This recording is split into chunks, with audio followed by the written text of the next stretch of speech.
Hi, my name is Wendy, and in this video I'm going to cover all the things that you need to know if you're an absolute beginner learning to crochet. I'm going to cover 5 things here. So we're going to look at tools and equipment, we're going to make a slip knot, we're then going to make a chain and look at our chain, and then we're going to look at how we hold the hook, and then we're going to look at how we hold the yarn. I've crocheted myself since I was a child, and I am naturally left-handed, although I can crochet with my right hand. So when it comes to workshops, which I've been teaching for years now, I can teach both left-handed people and right-handed people together. If you're a left-handed person, you're in the right place. If you're a right-handed person, I'm going to put the link here for you and in the notes below to take you to the video for right-handed crocheting.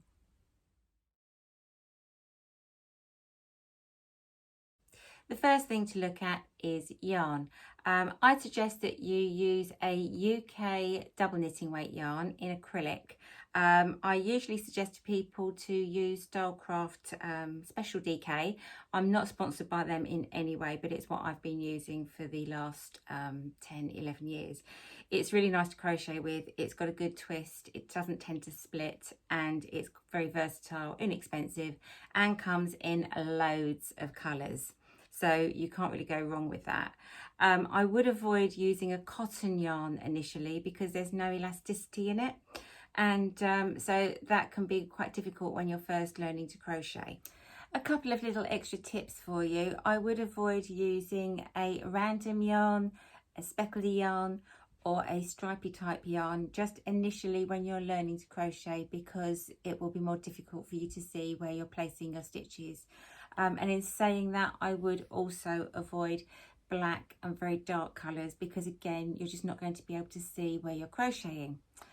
So I'd stick to the light and bright, and also light and neutrals is fine. Things like creams and beiges, absolutely great. When it comes to hooks, we're going to be using a 4mm crochet hook. I normally suggest to people that they use just a straightforward metal crochet hook to start with. They come in a wide variety. I'm putting a picture up here for you with different shaped handles. You'll find that there's flat ones, which we will talk about this later, but if you crochet in the pen method, that's quite a nice shape to be holding. Or some of the handles are quite good if you start to get a little bit of wrist strain eventually. Using a handle can be more comfortable. I would avoid initially using the wooden or bamboo crochet hooks, simply just because the ones with the metal heads are easier to slide between the fibres. With crochet, you don't need much in the way of tools and equipment. You just need your hooks and some yarn and you're ready to go. But you will be needing to have a wool type darning needle for sewing in your ends, and it is very handy to have a few of the safety pin padlock style stitch markers. If you can't get those, don't worry, we can always use a small strand of yarn in a different colour as a marker, but they are just a handy thing to have. And then if you can get yourself a small pair of scissors just for snipping your ends, again, that's very handy. And that is it in the way of equipment. So I'm going to bring the overhead camera now so we can get going and make our slip knot. I'm going to show you how a slip knot is made on a flat surface first, and then I'm going to show you how I make one around my fingers. So I've got my yarn laid out on a flat surface, and I'm going to put my finger down on the yarn about 5 inches away from the edge. That's about 12 to 13 centimetres. I'm then going to take the length of yarn that's leading to my ball of wool, and I'm just going to lay that round in a loop. So I'm going to be putting my opposite finger and thumb through the hole in the loop, underneath, and I'm going to be grabbing that piece of yarn there. So I'm going to go underneath, I'll just give it a little helping hand, underneath, grab that yarn, and then as I pick it up, I'm going to hold the tail end of my yarn and hold the end of the yarn that's leading to the ball of wool, give it a pull, and that has created a flexible loop. which is a slip knot, and will sit on my crochet hook. Now with this one that I've made here, you can see that I've got a very long end. So I'm going to cut that so that it's about 4 to 5 inches long. That's about 10 to 12 centimetres, leaving me just enough yarn that I'll be able to darn in afterwards. So I'm going to take that off the hook, and I'm going to now make one in my hand. So I'm going to lay it across my fingers so that the end of the yarn is along the side of my hand by my little finger, and then I'm just going to hold it in place with my thumb and wrap it around my first 2 fingers and create a cross. So I'm just going to hold that in place, and then I'm going to wrap it around a second time but lower down and hold that in place as well. So I have my top loop, which was the first loop I made, and the lower loop was the second loop I made.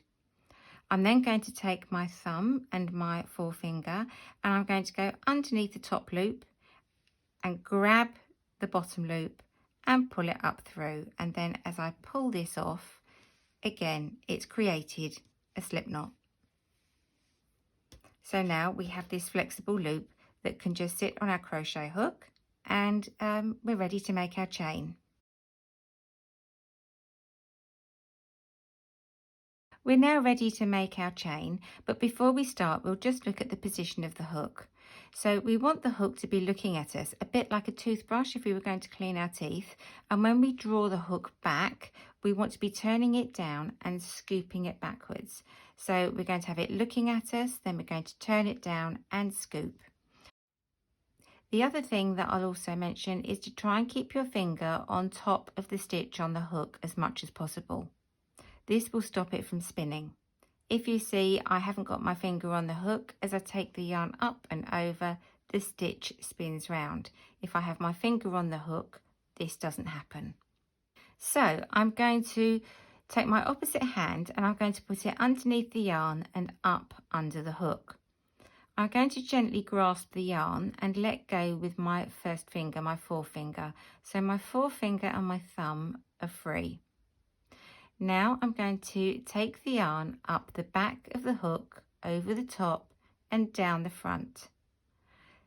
Then with my thumb and forefinger, I'm still holding the yarn in my bottom 3 fingers, I can grab the bottom of the stitch that's just underneath the crochet hook. So if I show you here, bring it up a little bit closer.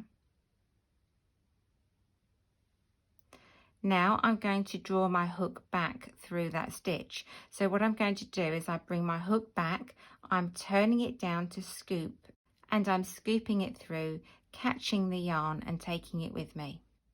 So now I'm going to put my finger on top of that stitch on the hook again. I can let go of the stitch underneath the hook, and I'm going to take my yarn up the back, over the top and down the front. Again, I'm going to grab this stitch underneath the hook. That will give me some support, and I'm going to pull my hook back through. So I'm going to turn the hook downwards and I'm going to scoop it, catching the yarn and bringing it through with me. So I've put my finger back on top of the stitch on the hook to support it. I'm going to take my yarn up the back of the hook, over the top of the hook and down.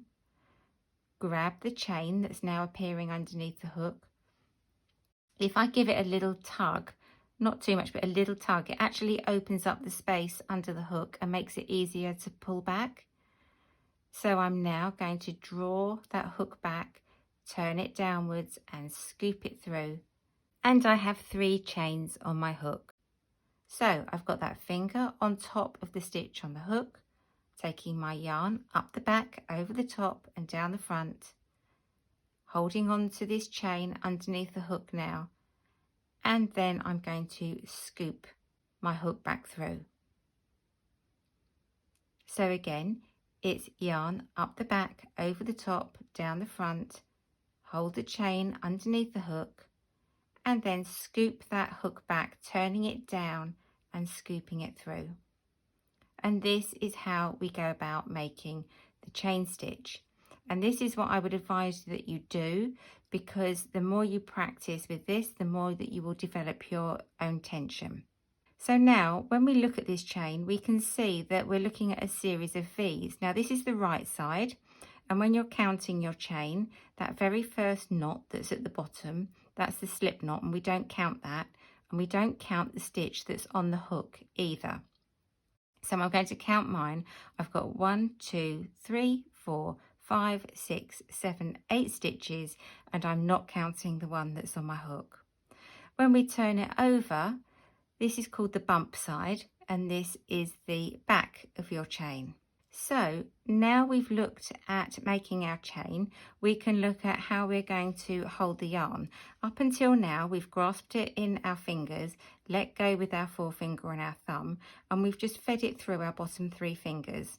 So that's absolutely fine, but you probably will find that you want to develop a way where you're feeding the yarn through your fingers with a little more control.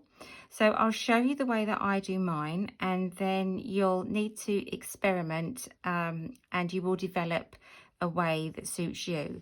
So I bring the yarn up the side of my hand, up the side of my little finger, and then I wrap it around, taking it down to the palm, and once again, so that I've got this complete ring going round and across on my little finger, and the yarn is coming up on the front of my hand.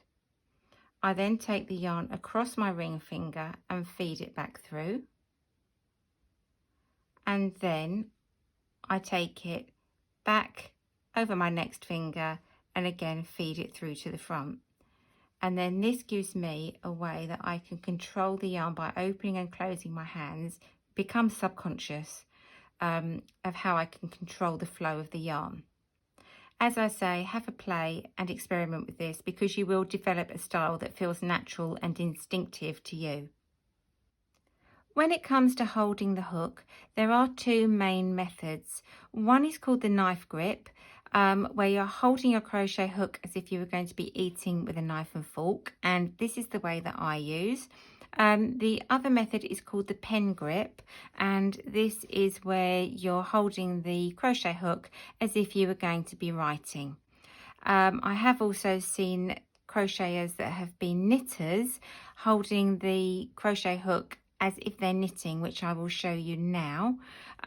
Whichever way you choose is absolutely fine. It tends to be instinctive, and even if you have to modify it in a way that enables you to crochet, as long as you're getting the stitches come out and you're happy with your tension, it's absolutely fine.